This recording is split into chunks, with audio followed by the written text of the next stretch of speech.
Oli ku There is Still Hope, channel y'essuubi. Saakoma n'abali ku mukutu ogwa There is Still Hope, abali mu ggwanga Uganda namwe abali mitala amayanja tubaagala nnyo, yonna gy'osinziira okutulabira weebale kubanga ate otugoberera. Kama tukwebaza olwaleero tukuwa ekitiibwa n'amatendo atwaniza okubeerawo ku Mwoyo Omutukuvu atukulembere okuyita mu Kristo Yesu omwana wa Katonda omulamu. Amiina era amiina ddala. Kakati olunaku olwaleero nzize kulabula erimu abapangisa abagula amayumba naddala amakadde. Weewaawo n'amapya kisoboka ennyumba togyetandikidde ng'ogiguze wadde empya oba wadde ebaddemmuko kuki ku bantu. Njagala okuba nga ate mwegenderereza ddala. Kino kye ngenda okugamba olimpako obujulizi oba olinkubira ku ssimu oŋŋambe ekituufu by'oyogera byantuuseeko. Kiki kye ntegeeza? Wali amayumba ge mupangisa naye ng'abaalimu baakoleramu ebikolobero, baaziikamu abantu. Wali abantu nga bafiirwa ne basima bateraga musimanyi Basudani oba batera waayiriza Basudani oba Basomaali, mpulira abantu boogera bwe batyo. Naye kankubuulire kati kale tuleke abo. Waliyo ba agents nga they bury people in the houses. N'opangisa ennyumba, kumbe ennyumba baagiziikamu omuntu. Nga bakikola bakigenderedde. Waliwo ow'okuziika naye ne bakikola kuba baba bamanyi bakola rituals. Kitegedde? Baziikamu omuntu oba mwana oba muntu mukulu oba yali bbebi, ne baziika mu nnyumba eyo ne baddawo ne bagitereeza bulungi. Ova eno ozunga ng'opangisa nnyumba efaanana bw'etyo. Ova eno ofunyemu kasente, Mukama akuwadde omukisa ng'ogenda ofuna ennyumba efaanana bw'etyo ng'ogigula. Muganda wange kankuweeko nze example. Nali kyakolerwa Stan, wali ennyumba eyo ku Bulenga Road, sayidi z'e Bulenga eyo. Nga oba ogipangisa osasula mwaka. Naye ng'omuntu agipangise tasaana kumalamu nnaku bbiri. Ekinene wayingira olw'eggulo ku makya aba agidduka. Ate nga nnyini yo tagala kulifaani nga takugobye. Okitegeera? Naye nga ogenda gidduka waayi. Ng'ennyumba erimu ebitambula. Ennyumba erimu ebiyitira, ebintu biba biyitira, maloboozi, mulimu abaana abakaaba. Kale ennyumba ng'ejjudde entiisa. Kale naawe beekuyambye n'ekulaga.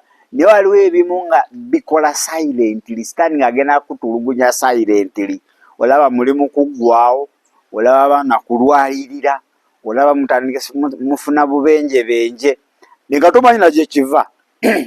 Naye ng'ennyumba gye wapangisa oba ennyumba gye wagula baagikoleramu rituals. Baaziikamu abantu. Tebalabeera mwegendereza. Naddala ffe abakyapangisa. Ozunga ova wano odda wali. Bala etuuse ojja sisinkana ennyumba egenda okukumalako emirembe mu bulamu bwo bwonna. Wejjuse n'ekyakuzaaza ku nsi kuno. Nga wali bulungi, weewaawo si ggwe yalina empitirivu naye nga at least ogenda oyingira ekiyumba. Kumbe mirambo mudiro wakati baaziikawo ne basemintinga bulungi, bateekawo ne tiles, tosaana kutegeera. Ne batereeza bulungi. Ennyumba n'esooka ekufuukira omugugu. So naye twegendereze. Ate sibaagala muntu gula kiyumba kikadde. Bw'oba oguze ennyumba at least menya. Naye kakati ffe oluusi ojja tegeera. Kiba nkugamba nti kiba kirungi n'ogenda n'osaba. Bw'oba oli kupangisa n'ogenda mu nnyumba eyo n'osooka osulamu ekiro kimu ng'okaabirira Mukama, ajja kukulaga. Naye kakati ffe oluusi oli kusengukira ku pressure. Landlord abamu oyagala mudduka buddusi tolina za kusasula. Okitegeza omubala bubazi. ate onojjawo obudde obugenda mu nnyumba eri gy'ogenda oyingira osabiremu. Tudduka nga bamafiya, okitegeera. Ogendagenda mu nnyumba, amataala we geeteekako we gajjako, owulira ebiyitira mu nnyumba, owulira aboogera bokka obuloboozi, owulira abatambula, weebuuza ennyumba gye wazzeemu namunagaani, naye ng'ennyumba baaziikamu abantu. Okitegeera? Nze nawulirako oba bagamba Basudaani, oba bagamba nti Omusudaani wapangisa ennyumba yo beera mwege, oba bagamba Basudaani oba Basomaali, baziika omwo mwennyini. Omwo tebatawaana, baba ne bayinginiya baabwe nga basima, nga baziika, nga batereeza, nga bazaawo bulungi. Bwe ziba tayiruzi nga tosobola nategeera. Ng'olumala ye agamba nze am shifting. Maama, gwe musajja atova eno tolina nakyomanyi n'osooka ogwa mu mbi. Omuzimu ne gukufuukira omuzimu ewaka. Kano imagine okuba ng'oli mu nnyumba naye nga baziikamu omuntu nga tomanyi. That's ritual. It's very bad. So namwe abagula ennyumba oli abeera bano b'ejenti gwe bazanyisa n'abakolera sitaani. Abeera n'ennyumba n'akoleramu byakoleramu n'agiteeka ku sale, ku katale. Kaka wali ekiyumba kya milioni 2 naye banaye kya mulembe n'ozunga n'ogula. Kumbe oguze kizibu. Okuva oyingidde mu nnyumba eyo n'ekufuukira ebizibu. Buli koyana ne kaggwawo. Ate nayo naawe n'ogitunda ng'emaze okunyuunyunta ng'eringa nkwa. Buli kamu kaweddewo n'osigaza 0. N'ennyumba n'ogitunda n'odda mu kyalo. So wane twegende kyova nti okusaba kuno kulungi n'okwebuza ku Mukama. Kulungi nnyo ddala. Wakati ogula ennyumba efaananyi nga baazisemu omuntu n'okitegeera. Will you sleep there comfortably? N'obeera musabi. Era paka ojja kubeera comfortable ng'omuntu oyo amaze omuziikulayo. Leero so oluusi kiba kizibu okutegeera. Kibala nti Katonda ye akubikkulira. Sobola okuba ng'ogenda osasula ne wabaawo ebikwata ate wabaawo ebintu ebiremesalemesa ng'olina ky'ogenda okukola. Ate oluusi togamba mbu sitaani ali kunnemesa. Katonda asobola okuba ng'akusindikira sigino. Noba ng'ogenda kusasula zi netiwaaka za banka ne zeekyanga, za mobile money ne zeekyanga, chairman n'anoonya sitampo nga yabuze oba emmese yagitutte. Wabeerawo obuntuntu obukulaga nti kiri ekintu naye lwakubanga oba oyase olaba oyagala gula nnyumba tandika okuyitibwa landiroodi baasi ng'otomera. So netwegendereze ddala. Namwe abatandika amasomero anti onoonya anti ofuna milioni 2 onoonya biyumba biri awo bifuluka temukyali asulamu ng'oteekamu ssomero ng'oleta ddalu. Abaana batandika kugwa ddalu, baana tebakyategeera. Okitegeera? Nga weebuuza naye abaana kiki? Bazadde anti fe abazadde ensawo ntono munoonya wa layisi. Yola nti essomero nga atandika essomero beera mwegendereza era nawe beera musabi. Ebyo ebyumbayumba ebyo bye munoonyanoonya ebyo otandika amasomero ebyo ebyumbayumba si birungi. Abantu bakoze ddate mu biyumba ebyo. Jateekawo essomero kyokola abaana b'abantu bwe bawunga obuwunzi.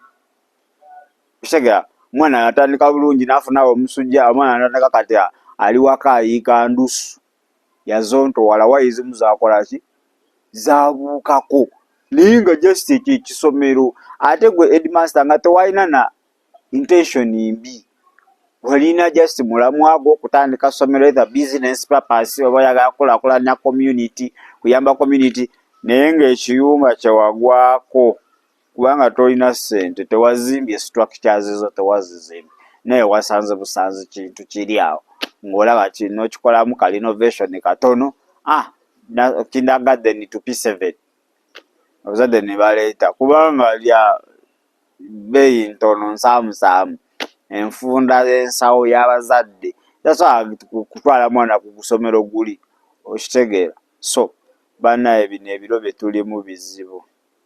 Bino ebiro oba tokulembeddwa mwoyo wa Katonda ogenda kubonaabona nnyo nga ssente zo z'okoze ate ze zikubonyaabonya kubanga okoze ssente zo oyagala kugula nnyumba. ng'otomera ennyumba bw'etyo. Okitegedde? Tugula ettaka ng'ettaka baalikolerako ebintu. Bannaaye ebintu biri mu ggwanga, ebintu biri mu nsi. Nga Katonda yekka yagenda okulabula oba okubuusa ng'enjoga erinaku ng'agenda kukutomeza. Ng'oluusi n'atunda amanyi naye nga tagenda waana agamba amazima tojja bigula. Naye ofuneyo akaseera ogende maaso ga Katonda Mukama nyamba. Nina mukwano gwange yatandika bizinesi edduuka. Yalina edduuka somewhere nga ligezze. Alatuuka ekiseera nga terikyajjaawo ddene ate luumu ntono. N'anoonya wali luumu ennene. Muganda wange yapangisa ku nyumba z'ejenti. Omanyi ekyabaawo? Mu myezi 3 edduuka lye yajja nalyo nga liri mu miliyoni 4 nga baamuwamu akakadde kamu 7,000. A shop worth 40 million nga omusajja kati va ku dduuka kuggwawo bugwe ntodde. Naye future ye neebanga esanyaladde. Kati alijjinja asitula migugu. Omusajja yalina omukisa, yalina nti yatomera awantu ne banywa kapito ate naye amagena gene gakyusibwa. Kati oba kulaga nti oyo yalina edduuka ya miliyoni 4 toza kukkiriza asitula migugu. Why? Ekifo kye yakola ki kyeyagendamu. So ne tubeere abeegendereza, tukkirize Omwoyo Mukama atukulembere ate tusabengako nga tetunnakola kintu. Mukama akuluŋŋamye tokyamuka. Akuba tokwatangako miliyoni 2 ogakuteko totereera wenna oli awo olinga alina emisumaali mu bigere kabina totuula wansi. Ogenda kugwa ku kiki? Ku kizibu. Sitaani akukube ne ka destiny konna asobole okuba akateeka wansi. So mulabuddwa mayumba agamu mugeegendereze gajjudde ebikolobero. Mayumba agamu trap za sitaani ali awo buli ajja aleka omwo amagenda ge. Yennyini gwe n'asobola okuba nga akola ki? Asobola okuba nga ate ye agaggawala ne gy'ogenze n'olemererwa. So tetuganyugula nnyumba nkadde oba olina ssente. Naye mu byonna Omwoyo wa Mukama akole ki? Atuluŋŋamye. Kale Kristo muwe obulamu bw'omugamba Yesu nkwebaza olwaleero. Obulamu mbukukwasa obeere omulokozi era Mukama waabwo. Onsaasire obutali butuukirivu bwange. Onaaze n'omusaayi gwo ntukuze okuyita mu Kristo Yesu Omwana wa Katonda omulamu. Amiina. Bino ebyawandiikibwa bijja kukukolera badde mbyerabidde. Ndowooza ojja kusoma Peetero ekisooka 5:8 ekyo mukimanyi. Osoma Abasosolonika ekisooka 5:6 n'ekyo mukimanyi. Osome ne Maaka oba Makko 13:33 ate Mukama asobole okuba nga akuluŋŋamya. Kane tulolemuko katono nnyo wekomawo bingi betugenda okuba nga ate twogerako olunaku olulungi. Weebale kulaba There is Still Hope. Okumanya ebisingawo tukubire ku 075 31 14 47 oba ku 076 08 83 15. Osobola n'otufuna ku email eya tshitv74@gmail.com. Eno ye There is Still Hope, channel y'essuubi.